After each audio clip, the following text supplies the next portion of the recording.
No More Newbie here. In this video I'm going to share with you how to add your watch time from subscribers to your Sharefactory videos using the YouTube analytics, and this is all done on the PS4 and Sharefactory. We don't need a USB or laptop at all. So please like if you find this useful and subscribe if you haven't already, and do use my supporter creator code if you would be kind enough to do so. It really does mean a lot to me if you would.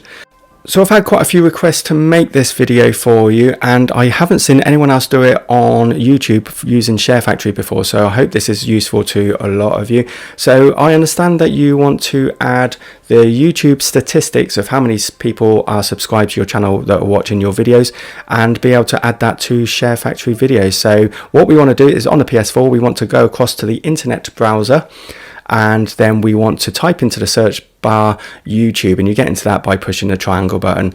And once you push search, then you'll come up with this selection, and then you just click on the YouTube button here, and then slowly it'll take you to YouTube. Okay, you do need to sign into your YouTube channel, so you just go into the sign in and sign into it as you would normally on a laptop or something.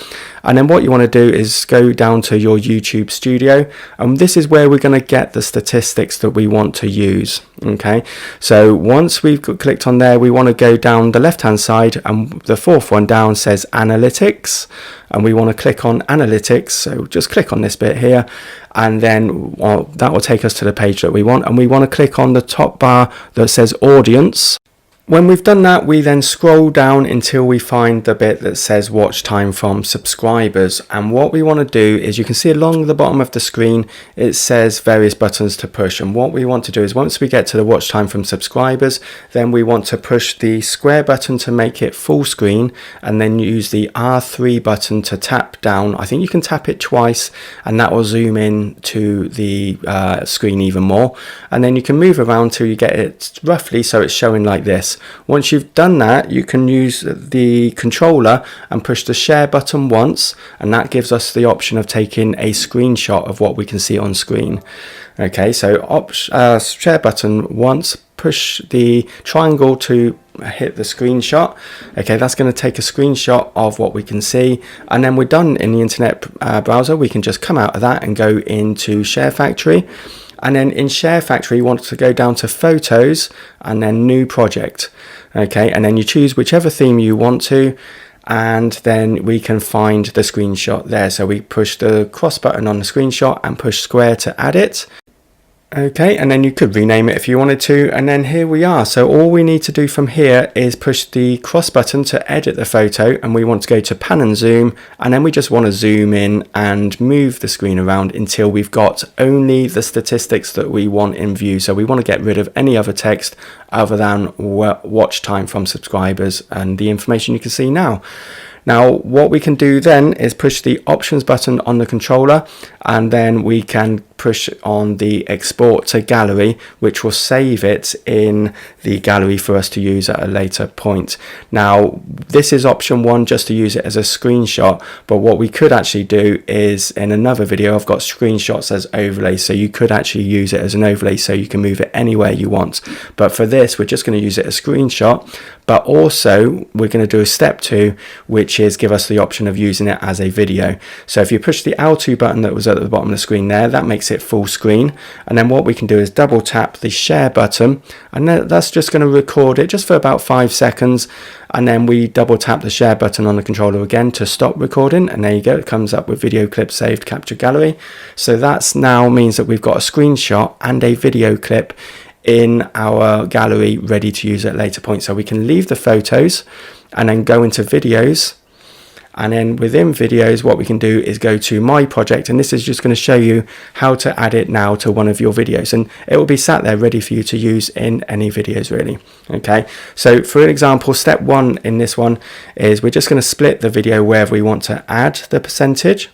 Okay, and this is where we're going to add the screenshot. So you click on add screenshot, and then you go down to the screenshot that we took earlier, and then push the square button to add it, and there we go.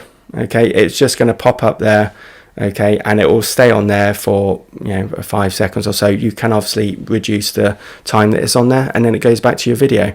Okay, so this is where you could talk over the top of it and say, currently this many people are subscribed that are watching my videos.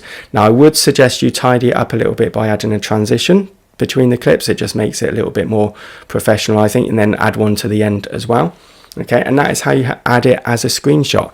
Now what we can do is also get to do step number 2, okay, which is add it to this clip. Okay, so just an example, we push the cross button and then go to add track 2, and then we push the cross button and add clip, and then we find the video clip that we took, which is 7 seconds long.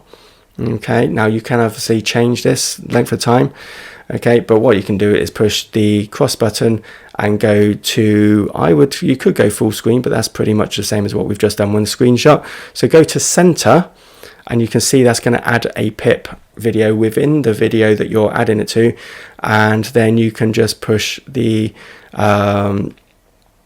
let's trim it. Actually, we're going to make it, because 7 seconds is too long for that to be on there really.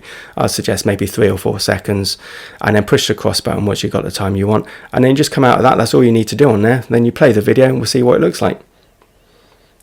Okay, so that just comes into the screen and then comes out. So I think that looks more effective. So yes, you could do step number 1, just use a screenshot, but adding it to your video looks pretty good as a pip, I think.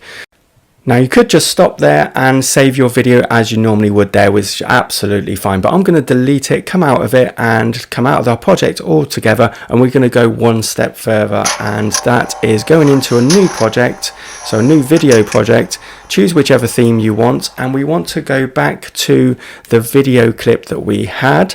Okay, so this video clip here, we click on there, push square, go into, just for the hell of it, we'll rename it sub percentage, and what we're going to do is do one more step. So on this part here, we're going to push the cross button and go down to add layout, and then what we'll do from there is we're going to go down until we get to aspect ratio 2.401, and that, you see, it adds the lines across the top and the bottom, which just gives it a little bit more of a sleek sort of effect. You save that. Okay, you want to actually export it to gallery, so push the options button, export to gallery. Okay, then you can share later, come out of it, okay, save project and exit, and then we can do exactly the same as what we did before. We go to the video that we want to add it to, and then we can just push the square button to add a track 2. Okay, and then we just push the cross button, add clip, and then we add this one that we've just added or adjusted. Okay, and we can see what that looks like. Obviously we want it to same as before, pip layout, and we want it to be center, and then let's just see what that looks like. Okay, and obviously once you've done this and you're happy with it, just push the save button once your video finished the clip, and then you're good to go. And then you can just add it as easy as that to all future videos whenever you want to. Obviously you need to change the subscriber percentage as and when it happens, but I hope you found this useful. There's some videos on the screen that would be great for you to watch as well. Do check out the playlist. There's so many Sharefactory videos that are on there now to watch, and I hope you found this useful. Thanks very much for watching, and bye.